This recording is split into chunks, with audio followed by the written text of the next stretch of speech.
আমি এখন লাইভে আছি আমাদের ঘরের সামনে থেকেই। এখানে বিএনপি নেতা উনি এসে হচ্ছে অবৈধভাবে আমাদের জমি দখল করে নিছে। আমাদের একটা বট গাছ ছিল, এই বট গাছটা কেটে ফেলছে। উনি বিএনপি রাজনীতি করে, বিএনপি নেতা। তো উনি হচ্ছে গাছগুলো করতেছে এখানে এক্সকাভেটর এনে। আপনারা দেখুন, উনি বিএনপি নেতা এখানের, উনি এক্সকাভেটর এসে আমাদের গাছ কেটে ফেলছে। এখানে জমিগুলো আমাদের, উনি দখল করে ফেলছে, এটা নাকি ওনাদের জমি। তো আপনারাই ব্যবস্থা নেন, প্রশাসনের আমি ব্যবস্থা নেওয়ার অনুরোধ জানাচ্ছি।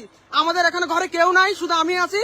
উনি কোনো কথা না বলে, কিছু না বলে, আমরা কেউ নাই, উনি এসে আমাদের গাছগুলো, কত বড় একটা বট গাছের পুরোটা কেটে ফেলছে কিভাবে এক্সকাভেটর দিয়ে। এর বিচার কে করবে? আর দেশের কি আইন কানুন কিছু নাই? নির্বাচনের পরের দিনে মানুষ এরকম জালিম হয়ে উঠেছে। আপনারা দেখুন, কোনো কারণ ছাড়াই, কিছু না বলেই উনি এই কাজটা করছে, জাস্ট বিএনপির ক্ষমতা দেখাইয়া, আর কিচ্ছু না। এত জালিম বাস হয়ে গেছে, জুলুম বাস হয়ে গেছে মানুষগুলা। কোনো কারণ ছাড়াই, কোনো নোটিশ না দিয়ে কিভাবে এভাবে গাছ কেটে ফেলতে পারে মানুষ? দেখুন আপনারা, জুলুম শুরু হয়ে গেছে, 2 দিন হয় নাই।